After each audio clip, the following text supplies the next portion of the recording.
Hello, welcome back to my channel. Today I'm going to talk about a couple of things. Um, I'm going to chat up another product that I use on the regular, and then I'm going to talk some more about my ongoing journey post-bariatric surgery. Uh, I use the mentholated medicated powder. I continue to use it, but I used it because when I was heavier, yes, I know you're down there. When I was heavier, uh, my belly hung quite ponderously over my groin area, and it created a pocket, for lack of a better term, where sweat would gather and it would itch like nobody's business. And the same way under my breasts. I had a decrepit bra that I just could not wear anymore, and being on a fixed income and considering how expensive women's undergarments are, I put off and put off and put off buying another bra. I got to the point where I just didn't want to wear them anymore. They were just really uncomfortable. They didn't support me as well as these wonderful bras I've talked about before do. Okay, and really, they're a godsend. So I used the medicated powder in those areas, in those really sweaty areas, and along the creases at the tops of my thighs, so that it, number one, I wouldn't stink, because when sweat gathers there, you stink like nobody's business. And number two, so I wouldn't end up with rashes or any kind of, friction stuff going on in there, sweat friction stuff going on in there. And for a while, I used the Gold Bond, which is, whoo, it's expensive. It gets really, really pricey. And when you go through it as quickly as I do after every shower, it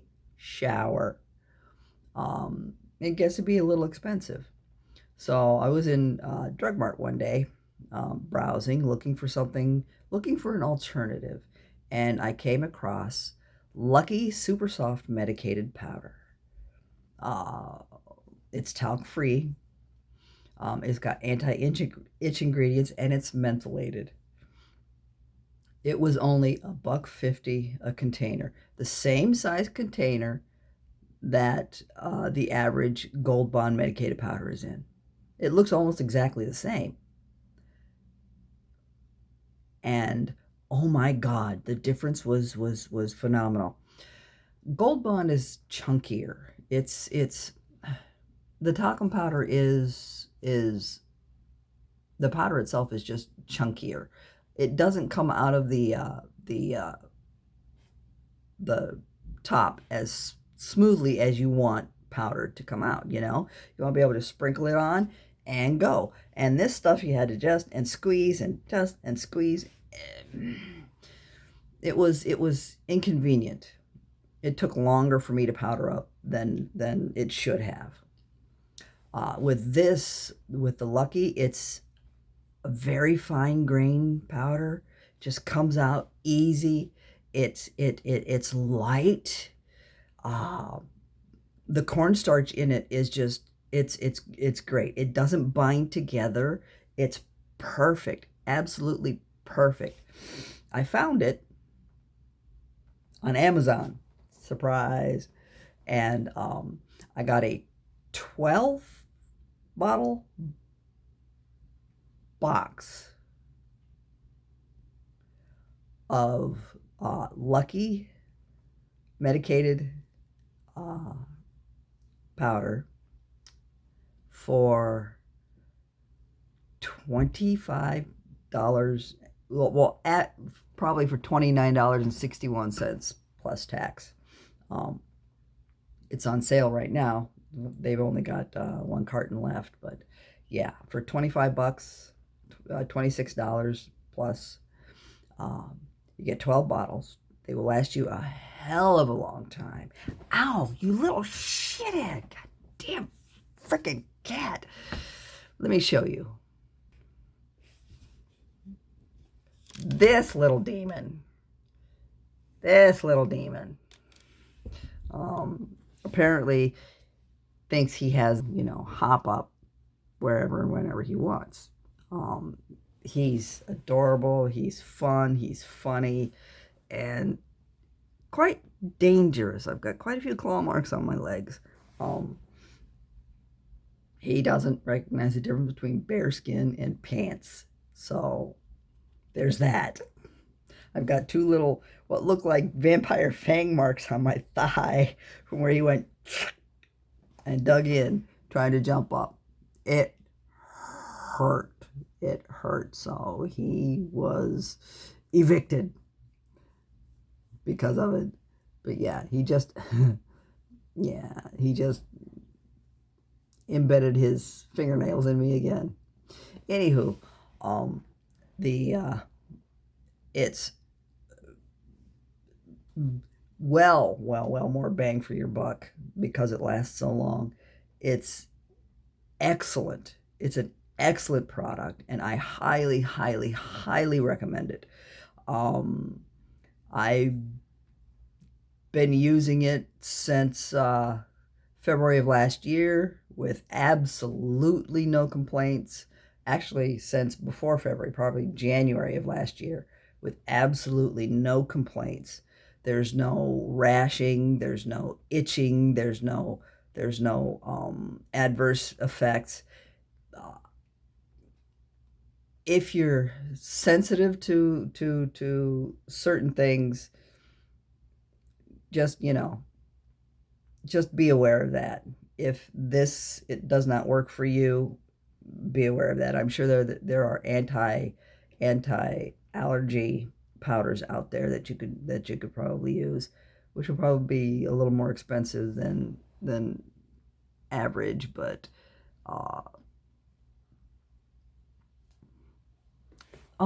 the question for this is the powder hypoallergenic? The product information and customer reviews do not provide explicit details about powder being hypoallergenic. Okay, so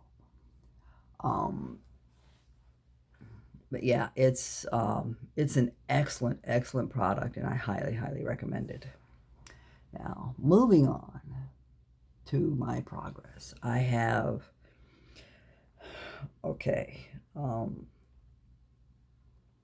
I started out at 274 pounds in October of last year.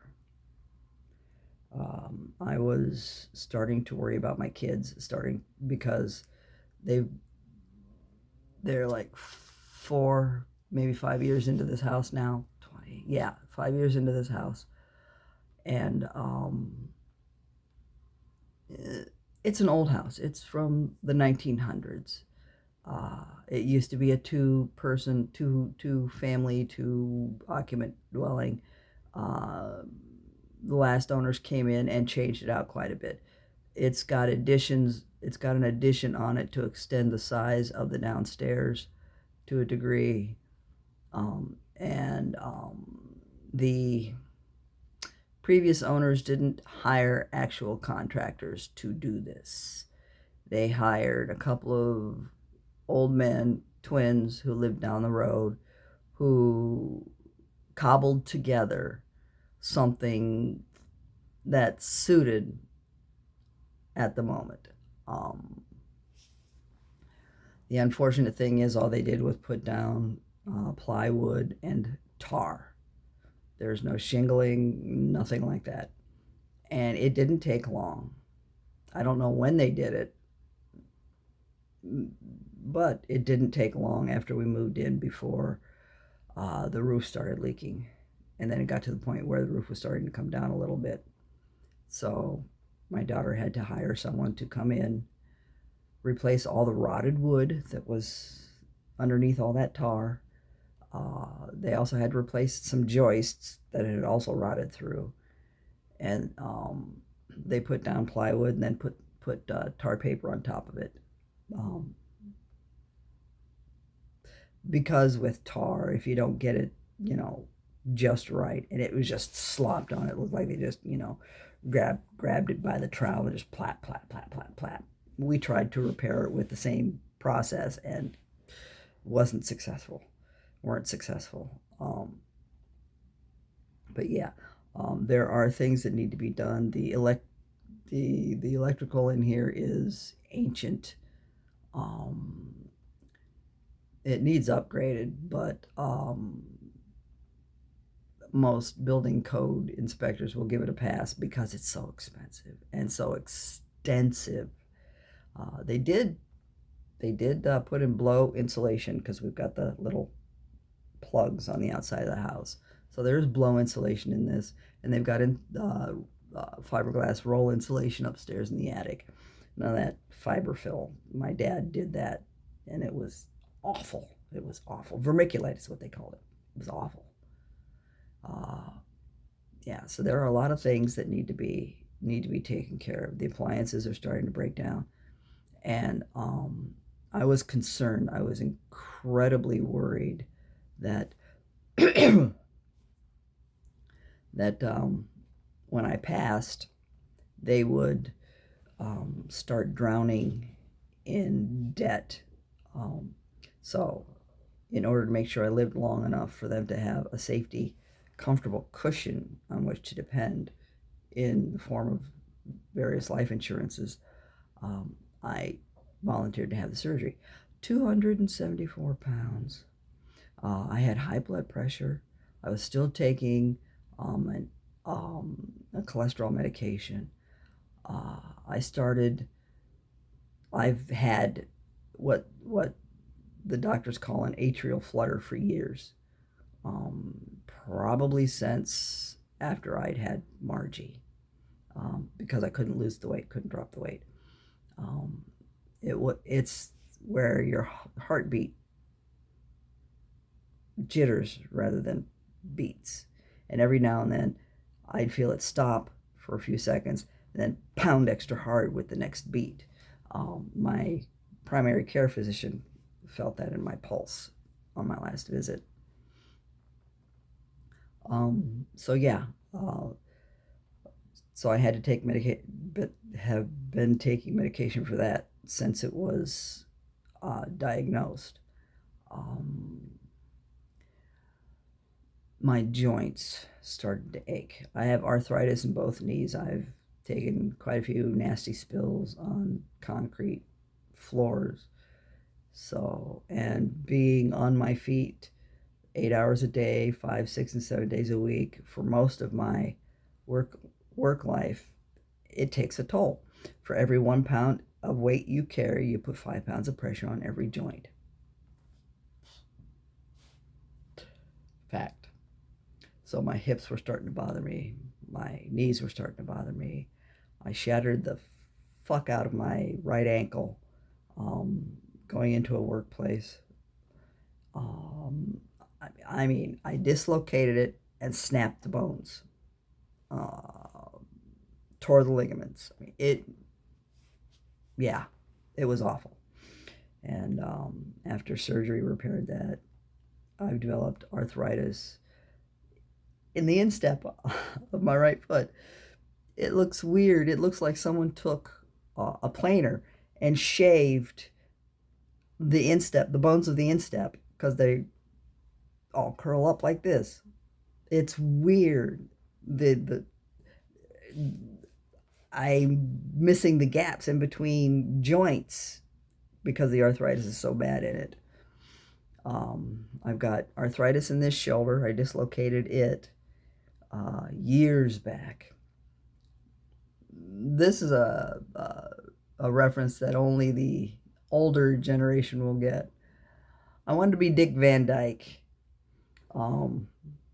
My husband's coworker early one morning called to see if Kenny was going to go to work. We were sleeping separately at that time, not because we were pissed at each other, but because we both snored like nobody's business. That's another thing that happens when you get fat. We both snored like nobody's business and couldn't sleep next to each other because of the noise. I mean, yeah, the decibel level was awful. So I was sleeping downstairs and he was sleeping up in the bedroom. The phone call came. I got up. It was dark. It was 5 o'clock in the goddamn morning. well before the butt crack of dawn. And I headed for the phone, answered it, all pissed off. Was gonna read Kenny the Riot Act when he got up, or I was actually gonna storm up there and do it anyway. And I tripped on my way back through the house. I tripped over a footstool and went down hard. You automatically do this when you're getting ready to fall so that you can brace yourself. I didn't brace myself well, and this went, oh my God, it was awful. It hurt so much. And because of the damage to the joint, it ached and ached and ached. If I used my arm too much, it hurt so bad. I eventually got to the point where I saw the orthopedic surgeon who told me, or the orthopedic specialist. Hang on a minute. I will be right back.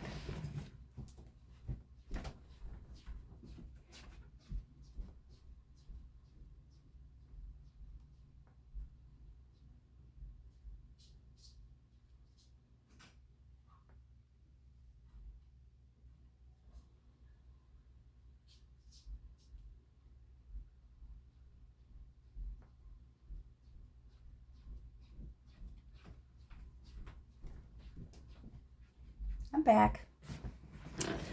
Sorry. Had to check the dishwasher. It's also an ancient creature, and sometimes the latch doesn't pop for the soap. I didn't hear it pop for the soap, so I had to check. Anywho, I went to see the orthopedic surgeon because this just would not stop hurting, and turns out that there was some cartilage, damaged cartilage, and a torn ligament that had to be repaired. So he repaired them, and I was better, but this shoulder will ache sometimes. This one's got chronic bursitis in it, the swelling of the joint because of overwork. Where I worked at, I was straightening ferry cap bars, which these ones, they were two kinds. Longer ones were a little bit skinnier, 12 pounds a piece. Short, fat ones were like 23 pounds a piece. The long ones come in a bin of 114, 113 because they have to do a test on a couple. And the short, fat ones come in a bin of like 93, I think, something like that. So yeah, I spent a couple of days nonstop straightening those bars, bin after bin after bin. I'd average 5 to 6 bins a day in a 12-hour shift. They got heavy after a while. So yeah, I've got arthritis in my cervical spine. I've got arthritis in my lower spine. I badly abused this body in my work life for a very long time. So yeah, as well as making sure that I was around long enough for my kids to benefit from my death. I was just tired of being fat. I was tired of being so heavy, and everything ached, and so I went ahead and had the surgery. And like I said, I started at 274 pounds before I signed up for the program. And it's recommended that you lose at least 20 pounds before the surgery. It's to ensure that you're capable of controlling yourself so that you don't, undo everything that the surgery is supposed to help you accomplish. And it's also to make sure that you can actually lose weight without pharmaceutical interference or any other kind of interference. And so I started that as soon as I got the guidebook and all the information, and my name was put down for the program. That was 2 months before the surgery. The surgery was the 28th of January of this year. Last year. No, yeah, January of this year. It was the 28th of January of this year. So, November, I believe, December, and January, I completely changed my diet. I went from scarfing down whatever was available and eating chocolate like nobody's business, and candy and pastries and all that other fattening but satisfying food that I can no longer touch, uh, to eating yogurt and cottage cheese for lunch. I'd have a protein shake for breakfast, yogurt and cottage cheese for lunch, and a regular smaller meal for dinner. And in those 3 months, I lost 40 pounds. They were quite pleased with that. Went under the surgery, and to date, I'm at 158 pounds. I've only lost weight that quickly once before. That's 8 months. 8 months. And that was when, for some reason, and I've gone through phases like that where I just don't want to eat. I'll get a big plate of spaghetti, take maybe 3 bites, and then push the rest of it away. I lost 75 pounds in those 6 months while I was working. And my gallbladder said, fuck you, because of it. I ended up with having to have my gallbladder taken out, but they couldn't do anything until the pancreatitis and the borderline liver failure were resolved. So I had to spend a few days in the hospital with antibiotics to get rid of the pancreatitis and to kickstart my liver function before I could have the surgery to take out my gallbladder. Gallstones, don't you know? And I was yellow when I went in. I looked out and I was on the bathroom feeling, oh my God, it was awful. The pain is it's horrific. And I looked at my skin, I'm like, oh, I'm yellow. Why am I yellow? Because my liver was dying. Gallstone probably blocked it off. So, yeah, still having issues with food. It's gotten more and more difficult for me to find something I want to eat, because that's the biggest thing. I just don't want to eat. I still take a protein shake every day. I drink protein water every day. I still eat yogurt every day.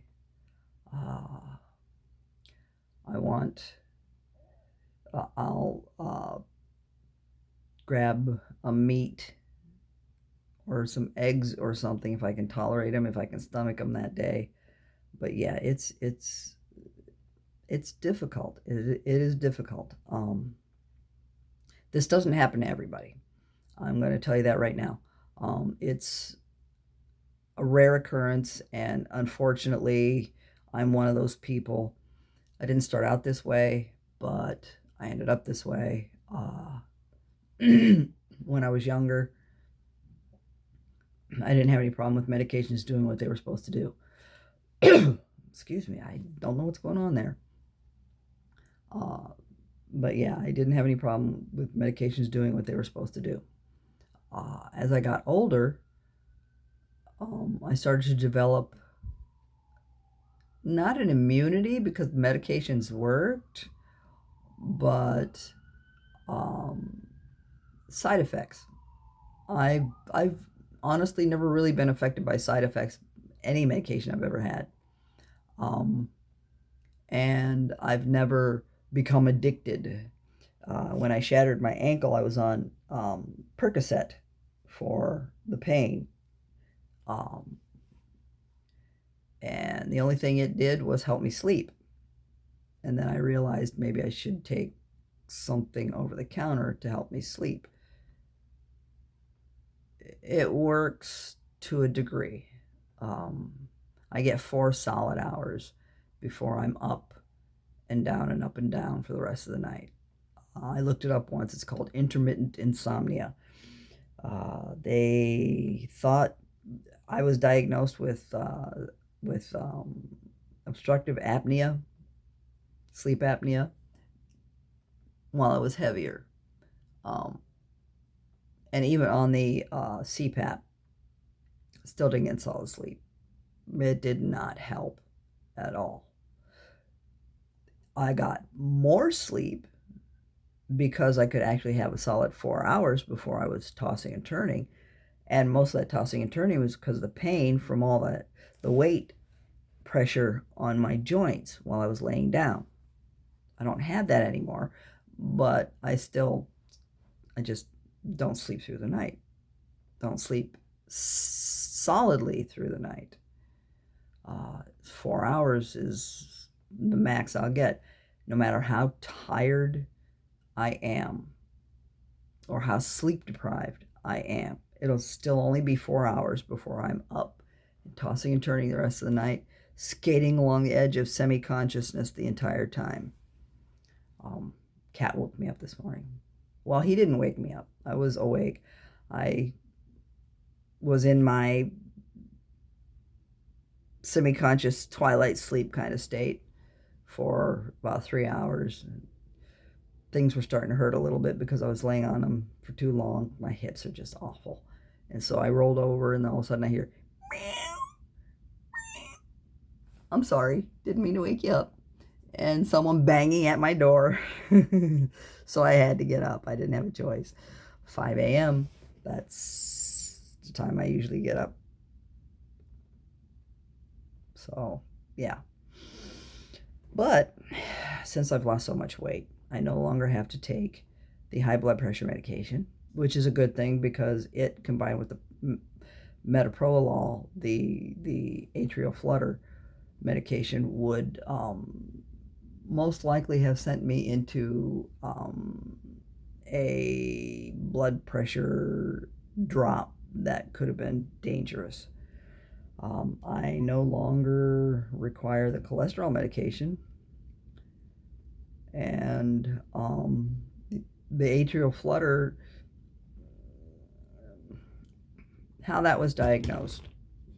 I woke up one morning at 2 a.m. to go to the bathroom while I was still heavy. And my heart felt like it was tap dancing in my chest. And just... So I laid down, figured, yeah, it'll go away. And it didn't. And I started to get concerned because it wouldn't stop and it was hard to breathe. So I drove myself down the street to the emergency room, and my heartbeat was 140 beats per minute.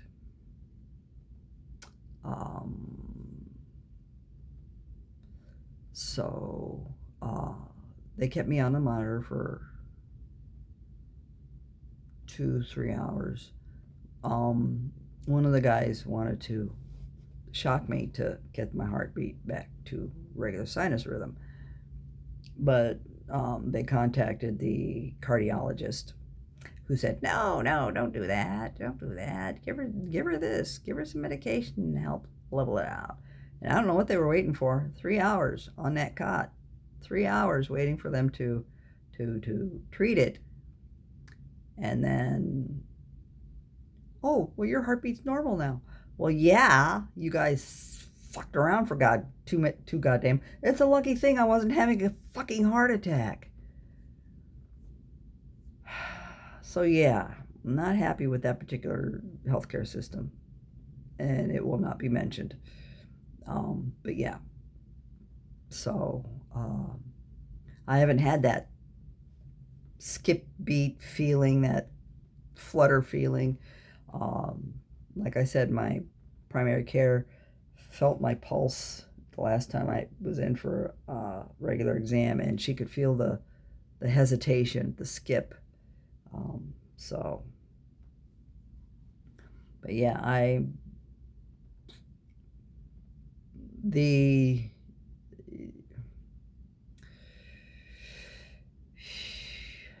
the surgery was a great benefit for me. A lot of my life has changed for the better since having it. Uh, if that means I have to sacrifice uh, food or the the desire to overeat, if that means I have to sacrifice uh, chocolate, sugar, if I have to sacrifice sugar and carbohydrates, heavy, simple carbs that are of no benefit to anyone, um, I'd do it over again. A warning would have been nice, but because it's so rare, there's no reason to really put it in the literature or really mention it to the potential candidates. Uh, the changes to my palate and the changes to my sense of smell are profound for me. Things that I used to love to smell, not so much anymore. Things that I used to love to eat, definitely not so much anymore. Uh, I sometimes lament that I can't have ice cream or candy or any of that other stuff.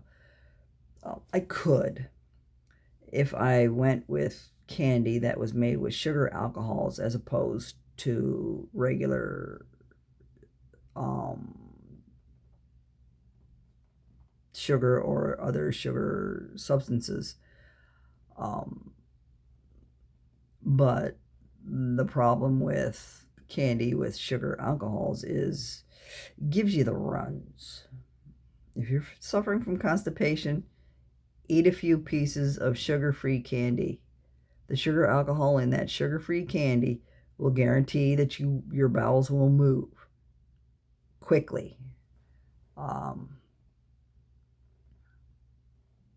I found that out the hard way because I wanted something to, suck on.